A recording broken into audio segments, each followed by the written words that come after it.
Hello बच्चों, आप सभी का हिसाब मैथमेटिक्स में स्वागत है। बच्चों, आज हम क्लास 9 का चैप्टर हमारा है सरफेस एरिया एंड वॉल्यूम की एक्सरसाइज 11.3 का क्वेश्चन नंबर 7 को डिस्कस करेंगे। इससे पहले लेक्चर में क्या किया था, क्वेश्चन नंबर 4, 5 और 6 का डिस्कस किए थे। यहाँ देखते हैं क्वेश्चन नंबर 7, 8 और 9 का डिस्कस करेंगे।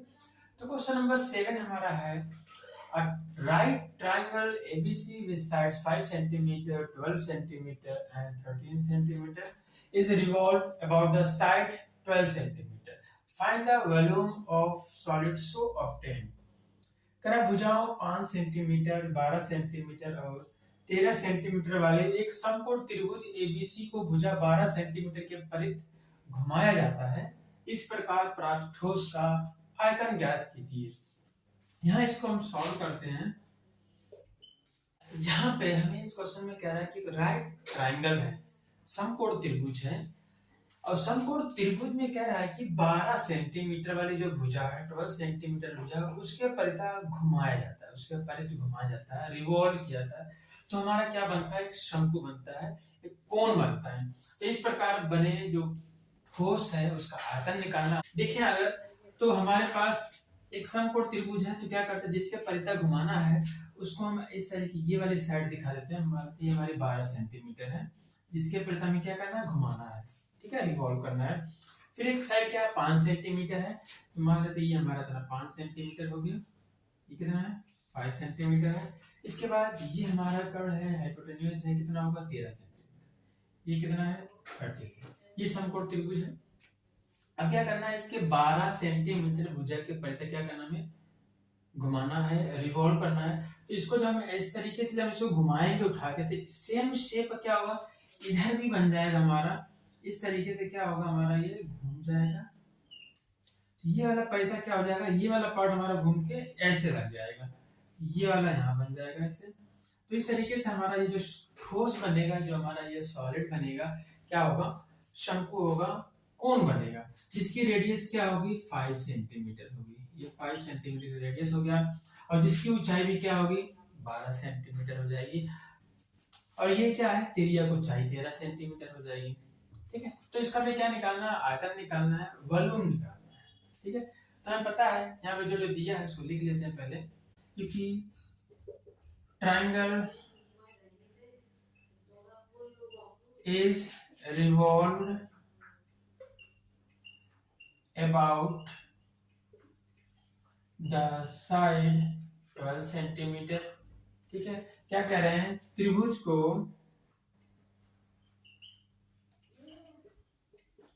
भुजा 12 सेंटीमीटर के परिध घुमाया जाता है। ठीक है, हमें क्वेश्चन में यही कह रहा है कि त्रिभुज को 12 सेंटीमीटर परिध घुमाया जाता है, रिवॉल्व किया जाता है किसके अबाउट, 12 सेंटीमीटर साइड के अबाउट। ठीक है, ये 90 डिग्री का एंगल है यहाँ पे। ठीक है, अब यहाँ पे आधार के त्रिज्या हम कह लेंगे कि हमारा ये कोण बना है, कौन सा सॉलिड ऑब्टेन हुआ, कोण बना है, हमारा ये शंकु बना है। तो यहाँ पे इसकी आधार की त्रिज्या क्या होगी, रेडियस ऑफ द बेस,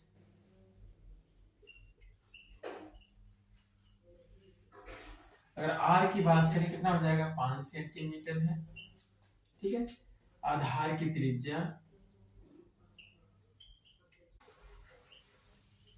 ये आधार की त्रिज्या हो गई। फिर अगर हम बात करेंगे हाइट कितनी है, तो फिर ऊंचाई यहाँ पे क्या हो जाएगी, h हमारा क्या हो जाएगा, ये ऊंचाई हो जाएगी 12 सेंटीमीटर, जिसके परिध हम घुमा रहे हैं वो हमारी ऊंचाई हो जाएगी। वॉल्यूम फाइंड करना है इस तरीके की बने ठोस का, तो हमारा कौन बनाते हैं, volume of the solid so obtain, volume of the solid so obtain. इस तरीके के बने ठोस का जो आयतन होगा 1/3 पाई आर स्क्वायर एच। ठीक है, इस प्रकार प्राप्त ठोस का आयतन, इस प्रकार प्राप्त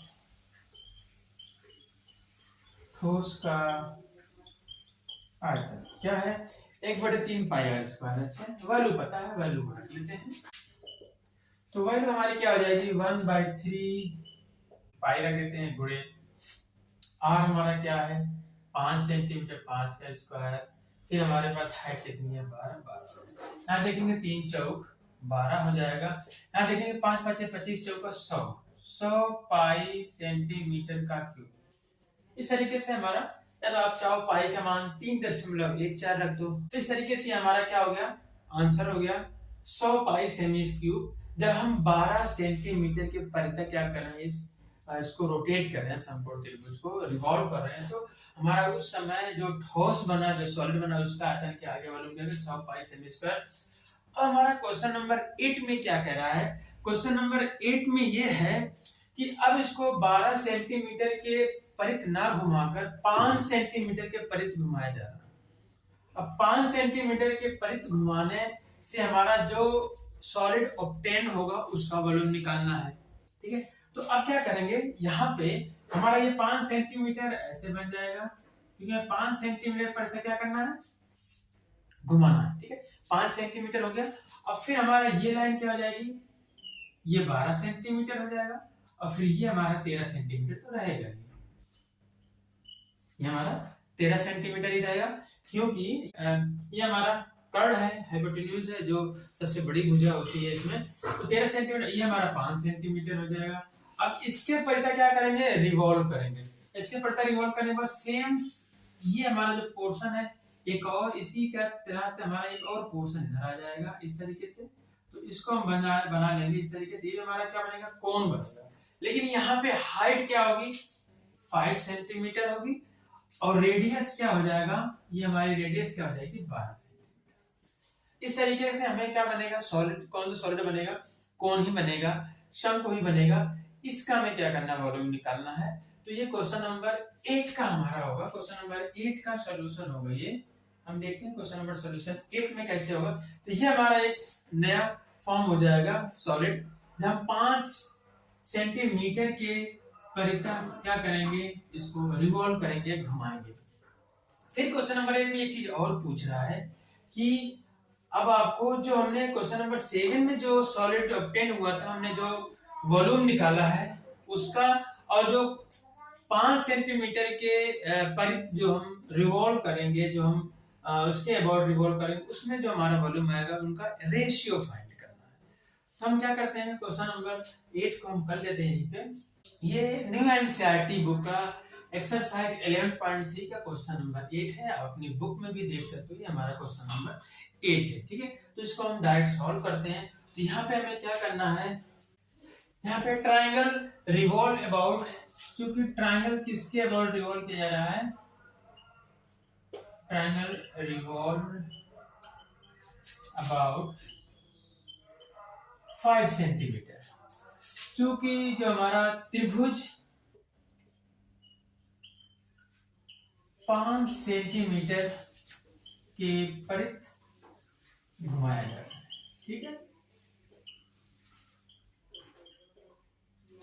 इस केस में हमारी जो आधार की त्रिज्या हो जाएगी रेडियस क्या हो जाएगा अगर हम देखें तो त्रिज्या अगर हम इसलिए त्रिज्या r क्या हो जाएगी हमारी 12 सेंटीमीटर हो जाएगी। ठीक है और ऊंचाई हमारी क्या हो जाएगी ऊंचाई जो होगी h 5 सेंटीमीटर। ठीक है हम क्या कर रहे हैं 5 सेंटीमीटर के अबाउट रिवॉल्व करवा रहे हैं इसको हम परित घुमा रहे हैं 5 सेंटीमीटर के परित। अब क्या है हमें निकालना है सॉलिड जो इस तरीके से बना है वॉल्यूम निकालना है जो इस प्रकार का सॉलिड बना हुआ है। वॉल्यूम क्या हो जाएगा हमारा 1/3 पाई r स्क्वायर h ये फार्मूला होता है आयतन। अब वैल्यू रखेंगे 1/3 पाई के फॉर्म में रखते हैं क्योंकि हमने इससे पहले जो क्वेश्चन नंबर 7 था उसमें हमने क्या किया पाई के फॉर्म में ही वॉल्यूम निकाला है क्योंकि रेशियो निकालने के तो पाई से पाई क्या होगा कैंसिल हो जाएगा। तो यहाँ पे हमारा r क्या है r की वैल्यू यहाँ पे 12 का स्क्वायर और h हमारा कितना है 5 सेंटीमीटर। यहाँ देखते हैं 1/3 गुणे पाई तो पाई रहेगा 12 का वर्ग करेंगे या फिर हम लिख दें 12 गुणे 12 एक बार गुणे 5 क्योंकि 3 से हम कैंसिल कर सकते हैं 3 4 12।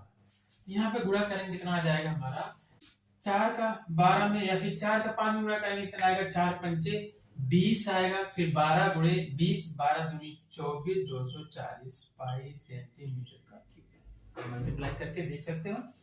तो इस तरीके से जो हमारा सॉलिड ऑब्टेन होगा उसका वॉल्यूम आएगा 240 पाई सेमी क्यूब। अब हमें इसके बाद में क्वेश्चन नंबर 8 में ही क्या करना है, इनका हमें रेशियो फाइंड करना है। क्वेश्चन नंबर 7 में जो हमारा वॉल्यूम आया था, जो क्वेश्चन नंबर 8 में जो हमारा वॉल्यूम आया है, या ये कह सकते हैं जब हम 12 सेंटीमीटर के अबाउट रिवॉल्व करवाए थे तो हमारा वॉल्यूम कितना आया था, 100 पाई सेमी क्यूब आ गया था। फिर इसके बाद जब हम 5 सेंटीमीटर के अबाउट रिवॉल्व करवा रहे हैं तब हमारा वॉल्यूम कितना आ गया, हमारा ये वाला 2 आ गया है 240 पाई सेमी क्यूब। फिर इसी क्वेश्चन नंबर 8 में कहा है इनका आप रेशियो बताओ कितना आया, तो उसका रेशियो निकालते हैं। क्या है इसका रेशियो निकालते हैं। Now ratio of the volume, मतलब अब आयतन का अनुपात, अब आयतन का अनुपात निकालते हैं। बराबर क्या आया था, पहले 100 पाई आया था, 100 पाई सेमी क्यूब। फिर उसके बाद क्या आया है 240 सेमी क्यूब, 240 पाई सेमी क्यूब। यहाँ पे जो आया बस उसी को क्या करेंगे, वैल्यू पुट कर देंगे हमारे पास, मतलब डिवाइड कर देंगे, पहले में से दूसरे को डिवाइड कर देंगे। पाई से पाई कैंसिल, सेमी क्यूब से कैंसिल, एक जीरो से कैंसिल होगा तो बचेगा 10/24 बचेगा।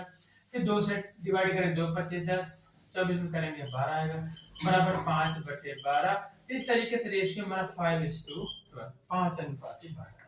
मतलब उनके अनुपात, मतलब उनके आयतन का अनुपात 5:12 आएगा। इस तरीके से हमारा क्वेश्चन नंबर 7 और 8 दोनों यहाँ पे कंप्लीट हो गया। अब देखते हैं क्वेश्चन नंबर 9 को, जो इस एक्सरसाइज का लास्ट क्वेश्चन है। तो बच्चों क्वेश्चन नंबर 9 है हमारा, a heap of the wheat is the form of a cone whose diameter is 10.5 meter and height is 3 meter. Find the volume. The heap is to be covered by canvas to protect it from rain. Find the area of the canvas required. गेहूं की एक ढेरी 10.5 metre व्यास और ऊंचाई 3 metre वाले एक शंकु के आकार की है, इसका आयतन ज्ञात कीजिए। इस ढेरी को वर्षा से बचाने के लिए कैनवास से ढका जाना है, वांछित कैनवास का क्षेत्रफल ज्ञात कीजिए। तो यहाँ पे जो हमारा गेहूं की ढेर है या फिर हीप ऑफ द वेट है, किस शेप में है, वो है शंकु के आकार का है। इसमें है शंकु के आकार का जो रखा हुआ है, पूरा गेहूं रखा हुआ है इसमें अंदर इस तरीके का शेप में। तो इसका कह रहा है डायमीटर दिया हुआ है, कितना डायमीटर में रखा हुआ है, यह डायमीटर 10.5 मीटर में है, 10.5 मीटर में। और इसकी ऊंचाई जो दी हुई है, ऊंचाई कितनी है, ऊंचाई है इसकी 3 मीटर है। ठीक है, इस तरीके ढेर में रखा हुआ। तो कह रहा है इसका आयतन ज्ञात कीजिए।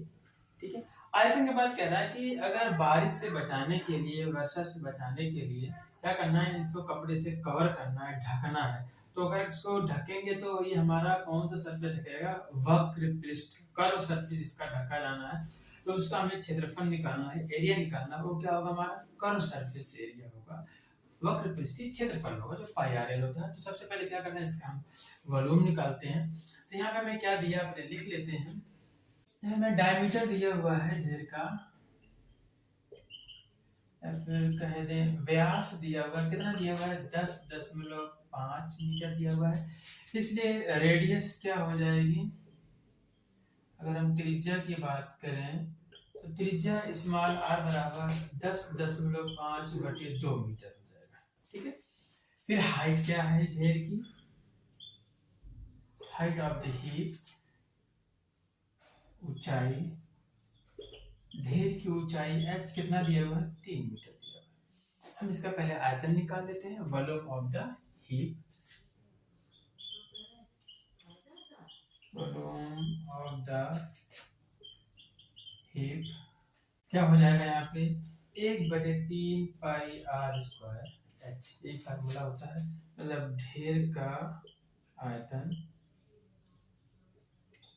वैल्यू रख लेते हैं, कितना आएगा 1/3 पाई का मान 22/7, आर का मान कितना है 10.5/2 का वर्ग, हाइट हमारी कितनी है 3 है। 3 से 3 ही हमारा कैंसिल हो जाएगा, ये आएगा 22/7 गुणे 10.5/2 को 2 बार लिखेंगे क्योंकि ये हमारा वर्ग है। 7 से चाहे तो हम इसको डिवाइड कर लें, 7 का 9 7, 7 5 35, और फिर 2 से चाहे इसको भी डिवाइड कर लें, ये आ जाएगा 11, ये आ जाएगा 11 गुणे 1.5 गुणे 10.5/2। अब इनका गुणा कर लेते हैं, गुणा करके 2 से भाग दे देंगे, या फिर अगर हम 2 से भाग दें इसमें कितना आ जाएगा, बराबर आ जाएगा 2 से 11 में डिवाइड करेंगे तो आ जाएगा 2 25 10, 5.5 गुणे 1.5 गुणे 10.5। इनका गुणा करने पे हमारा आ जाएगा 86.625 मीटर का क्यूब। आप ये मल्टीप्लाई कर लेना तीनों एक दूसरे के साथ में, आ जाएगा 86.625 मीटर क्यूब, मतलब इस ढेर का आयतन आ जाएगा 86.625 मीटर क्यूब। अब हमें क्या करना है, अब हमें इसको कवर करने के लिए कैनवास का एरिया निकालना, जो हमारा कर्व सरफेस होगा।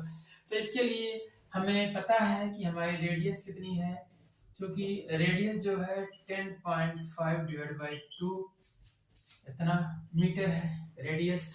फिर हाइट क्या है हमारी, यहाँ पे इसकी हाइट क्या है, ढेर की 3 मीटर है। हमें जो कर्व सरफेस एरिया होता है पाई आर एल होता है, हमें एल की भी रिक्वायरमेंट होगी, जो त्रिज्या ऊंचाई होती है स्लैंट हाइट होता है, स्लैंट हाइट।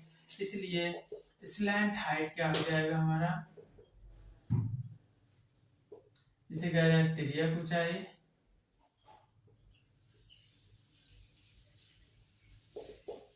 जिसे कह रहे हैं एल बराबर क्या हो जाएगा स्क्वायर रूट में R square plus H square. Value को पुट कर देंगे, आर हमारा कितना है 10.5 का डिवाइड बाय 2 का स्क्वायर प्लस एच हमारा 3 का स्क्वायर। क्या करते हैं 10.5 का वर्ग कर लेते हैं, मतलब 10.5 हम क्या करेंगे 2 बार गुणा कर लेते हैं, 10.5 into 10.5 गुणा करने के बाद हमारा आता है 110.25 बटे 2 का वर्ग 4 प्लस 3 3 9। इसको थोड़ा सा हम सरल कर लेते हैं, कितना आ जाएगा 110.25 प्लस 4 9 36 का बटे 4 इज इक्वल टू, फिर क्या आ जाएगा, इसको जोड़ लेते हैं, 110 और 36 जोड़ेंगे तो आएगा 146.25 बटे 4। यहाँ L बराबर स्क्वायर रूट में 2 से हम इसको डिवाइड कर ले, हमारा आ जाएगा 36.5625। ठीक है, ये हमारा आ जाएगा, भाग देने पे 4 से डिवाइड करने पे हमारा इतना आ जाएगा। अब 36.5625 का वर्गमूल निकालेंगे, तो वर्गमूल निकालने पे हमारा आ जाएगा अप्रोक्सीमेटली आएगा 6.05, लगभग हमारा ये वैल्यू आ जाएगी। अगर हम इसको, आपको भाग विधि से निकालना होगा, भाग विधि से कैसे निकालते हैं इसको मैं आपको बता दूंगा नेक्स्ट लेक्चर में। हम क्या करेंगे, जिसमें बताएंगे कि हम किसी जो हमारा दशमलव वाला नंबर होता है उसको हम कैसे वर्गमूल निकालते हैं भाग विधि से। तो हमारा लगभग 6.05 आ जाएगा, ये हमारा आ गया। देखो स्लैंट हाइट आ गई। अब क्या निकालना है हमें, एरिया निकालना है कैनवास का, जो रिक्वायर्ड कैनवास है। इसलिए जो हमारा रिक्वायर्ड कैनवास होगा उसको ढकने के लिए आवश्यक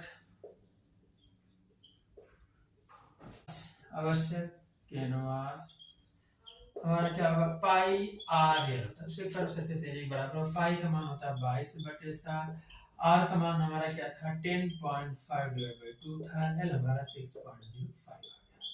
क्या करेंगे, इनको हम पूरा डिवाइड कर लेते हैं, 2 से काटेंगे आ जाएगा 11, 11 गुणे 7 से काटेंगे आ जाएगा 7 का 9 7 7 1.5 आ गया गुणे 6.05 आ गया। इनका आपस में गुणा कर लेते हैं, कितना आ जाएगा 90, ये आ जाएगा 99.825 मीटर का स्क्वायर। ये हमारा हो गया आंसर कैनवास का एरिया। इस तरीके से बच्चों ये हमारा क्वेश्चन नंबर जो 9 था एक्सरसाइज 11.3 ये भी फिनिश हो गया, खत्म हो गया है बच्चों। ये एक्सरसाइज का लास्ट क्वेश्चन था आज हमारा यहीं तक। अब नेक्स्ट लेक्चर में देखते हैं, हम देखेंगे नेक्स्ट लेक्चर में volume of sphere and hemisphere, गोला और अर्धगोले का आयतन कैसे निकालते हैं इसके बारे में डिस्कस करेंगे। ओके बच्चों, have a nice day, take care.